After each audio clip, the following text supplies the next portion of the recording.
Hello यार, welcome again. आप मैं हूं माज भाई। दुनिया इस वक्त काफ़ी तेज़ी से रिन्यूएबल एनर्जी की तरफ जा रही है और उसकी एक बड़ी मिसाल ये है कि जैसे कि सऊदी अरब है। सऊदी अरब ने आपकी अपने अपनी इकॉनमी को इस वक्त काफ़ी चेंज कर डाइवर्सिफाई कर। आपको पता है कि सऊदी अरब की इकॉनमी इस वक्त मेनली जो मेन सोर्स ऑफ इनकम है इनका वो लार्जली पेट्रोल है, ठीक है, और लार्जली ऑयल है।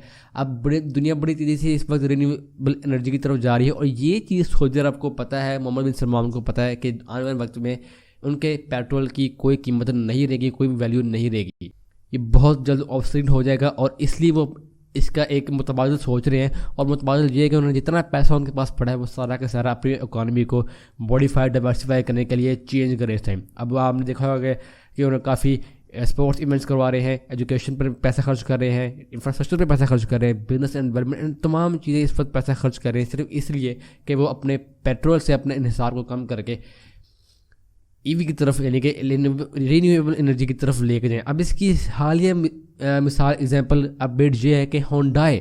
अब होंडाई क्या है? होंडाई एक ग्रुप है, ठीक है, जो कि मेनली दिखा आप देख सकते हैं कि कार्स बनाता है और काफ़ी अच्छी पुरानी और बहुत बड़ी कंपनी है, एक जॉइंट है। व्हीकल की अगर बात करें ऑटोमोबाइल इंडस्ट्री में, उन्होंने ये ऐलान किया है कि वो 2030 तक $18 बिलियन प्लेज करने जा रहे हैं ताकि वो अपने आप को world of the top 3 EV makers के हैसियत से अपने आप को मनवाना चाहते हैं। ये उन्होंने ऐलान किया है।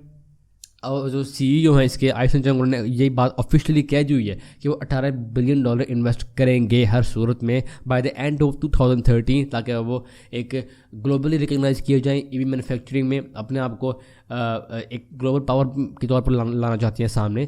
क्योंकि आपको पता है कि ईवी इलेक्ट्रिक कार्स आपको बहुत सारी दिखती हैं आजकल भी, हालांकि भी इतना ट्रेंड नहीं है लेकिन फिर भी काफ़ी ईवी की कार्स आपको इनके इलेक्ट्रॉनिक व्हीकल्स आपको देखने को मिलती हैं। तो वो अपने आप को इस चीज़ में काफ़ी ऊपर लेके जाना चाहते हैं। अब एक कंपनी सिर्फ एक नहीं है, अब होंडाई कंपनी सिर्फ एक नहीं है, असल में ये एक मोटर ग्रुप है और इसकी जो सब कंपनीज हैं लाइक किया होगी, ठीक है। ये किया अगर मैं आपको अब दिखाऊँ, ये देखें, ये किया, ये कुछ गाड़ियाँ आप देख सकते हैं, चाहे अगर आप इंडिया से हैं, पाकिस्तान से हैं, किसी और कंट्री से, आपको ये गाड़ियाँ चलती फिरती लास्ट में दिखाई देंगी। ये भी असल में एक पेरेंट कंपनी है, सब कंपनी है की मोटर्स की, और एक इनकी एफिलिएट कंपनी है होंडाई मोबिल्स। उन्होंने ये ऐलान मुश्तरका तौर पर किया कि वो 2030 तक इस चीज़ को इंश्योर करते हैं कि वो $18 बिलियन इन्वेस्ट करेंगे। और साथ में उन्होंने ये भी कहा है कि वो डोमेस्टिक जो प्रोडक्शन है ईवी की, मतलब मैं आम इंजन वाली गाड़ी की बात नहीं कर रहा भाई, मैं इंजन वाली गाड़ी की बात बिल्कुल नहीं कर रहा जो पेट्रोल से चलती है, मैं ईवी की बात कर रहा हूँ। और उन्होंने कहा कि हम अपने डोमेस्टिक प्रोडक्शन को 1.51 मिलियन तक लेके जाएंगे और अगर हम ग्लोबल प्रोडक्शन की बात करें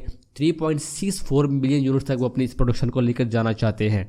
अब इसमें मॉडल कौन कौन से होंगे? मतलब मॉडल की अगर बात करें, आप देख सकते हैं कि कोरोला में डिफरेंट मॉडल्स होते हैं, हुंडई में, तो इसमें कौन कौन से मॉडल्स होंगे, कितने मॉडल्स होंगे? कम से कम उन्होंने कहा कि 31 ईवी मॉडल्स होंगे जो कि खुद नए होंगे और कुछ इंक्लूड किए जाएंगे किया से और जेनेसिस से। जो किया के जो सीईओ हैं सुंग सॉन्ग, उन्होंने ये बात की ही है कि उनका मेन फोकस इस वक्त ये है कि वो जो सिस्टम है सारा इकोसिस्टम इलेक्ट्रिक व्हीकल्स का, उसको बहुत ही कंपेरेटिव करना चाहते हैं, यानी कि अपने आप को वो सामने लेकर आना चाहते हैं। ऑब्वियसली बात है कि आप इतना पैसा लगा रहे हो तो जाहिर पता आप किसी और को तो आगे नहीं आने देंगे, आप कंपेरेटिव होंगे, आप मज़ीद जो है वो वैल्यू क्रिएट करेंगे अपने यूज़र्स के लिए और ज़्यादा से ज़्यादा फैसिलिटीज़ लेकर आएंगे अपनी प्रोडक्ट में, अपनी पोर्टफोलियो। उन्होंने कहा कि हम रिसर्च डेवलपमेंट प्रोडक्शन और इंफ्रास्ट्रक्चर पर मुकम्मल तौर पर पैसा लगाएंगे हर सूरत में।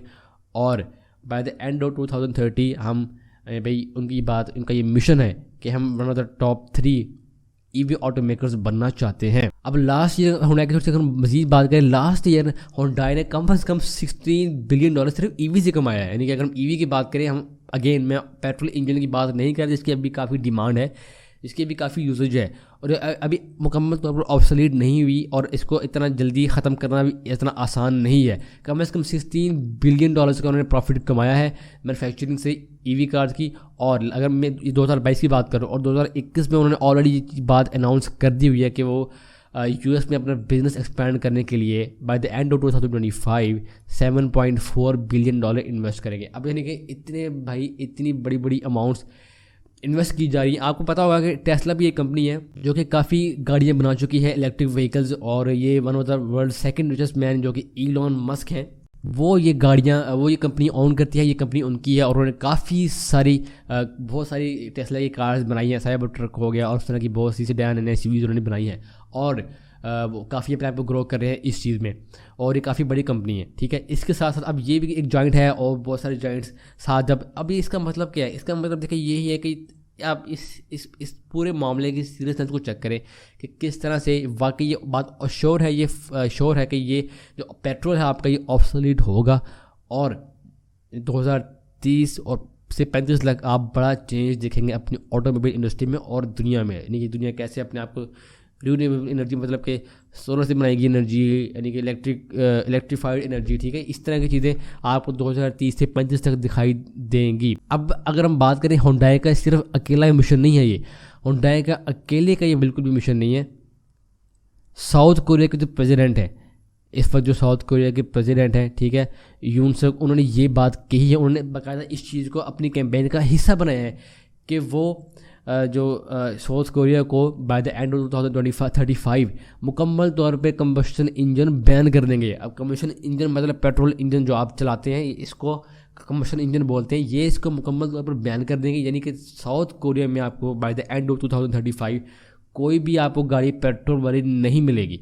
ये बात आप आज से नोट कर लें, और ये आपको यकीन होता हुआ दिखाई देगा, क्योंकि प्रेसिडेंट बात कर रहे हैं और जो बड़े बड़े जॉइंट्स हैं कंपनी ऑटोमेकर्स के, वो भी ये एम्बिशन को अपना बता रहे हैं कि वो ये काम करने जा रहे हैं। इसके साथ साथ उन्होंने बहुत सारी जो फैसिलिटीज़ वो भी उन्होंने प्लेज की हैं इस इंडस्ट्री में, ताकि वो साउथ कोरिया को फ्यूचर कार्स मेकिंग में एक टॉप का प्लेयर के तौर पर सामने लेके आए। ये उनका एम्बिशन है, ये उनकी सिर्फ अकेली की नहीं बल्कि हुंडई और जो उनकी कंपनी, उनकी जो गवर्नमेंट है, उन दोनों के ये एम्बिशन जो है वो सेम है। अब सिर्फ हम साउथ कोरिया की हम बात करें तो हम सिर्फ साउथ कोरिया की बात क्यों करें, इस वक्त ना एक मूव चली हुई है पूरी दुनिया में कि किस तरह से अपने आप को इलेक्ट्रीफाइड यानी कि रीन्यूएबल एनर्जी की तरफ लेकर जाना चाहिए। जैसे कि अभी यू ने एक ड्राफ्ट जो है वो लेके आई है सामने, एक लॉ सामने लेके आई है। वो लॉ में ये कहा गया है कि वो जो न्यू इलेक्ट्रिक व्हीकल्स हैं उनकी परचेज को, उनकी मैन्युफैक्चरिंग को 2035 से मुकम्मल तौर पर बैन लगाना चाहते हैं, ठीक है। ये ईयू बात कर रहा है। उसके साथ साथ जो बाइडन है उन्होंने भी इस ख्वाहिश का इज़हार किया कि जो परचेजिंग है in non vehicle combustion engine की जो परचेजिंग है, इस तरह की गाड़ियों जो पेट्रोल पर चलती हैं, उसकी परचेजिंग को मुकम्मल तौर पर ख़त्म किया जाए। अब ये मूवमेंट सिर्फ एक कंट्री के नहीं, साउथ कोरिया के नहीं है, बल्कि ये पूरी ओवरऑल चल रही है। इसके साथ साथ अब हम बात करते हैं कि भाई ठीक है, ये तो बात आपकी ठीक है कि ये पेट्रोल से नहीं चलेगी, तो ये चलेगी कैसे? ये चलती है बैटरी से। अब सिर्फ साउथ कोरिया सिर्फ बैटरी नहीं बनाता, यानी कि सिर्फ गाड़ी नहीं बनाता, बल्कि सिर्फ बैटरी भी बनाता है, और बल्कि बैटरीज भी बनाता है जिससे गाड़ियाँ चलती हैं। और जो एसके ग्रुप है, ठीक है, एलजी और जो सैमसंग है, ये भी बहुत बड़ी कंपनीज़ हैं जो साउथ कोरिया की।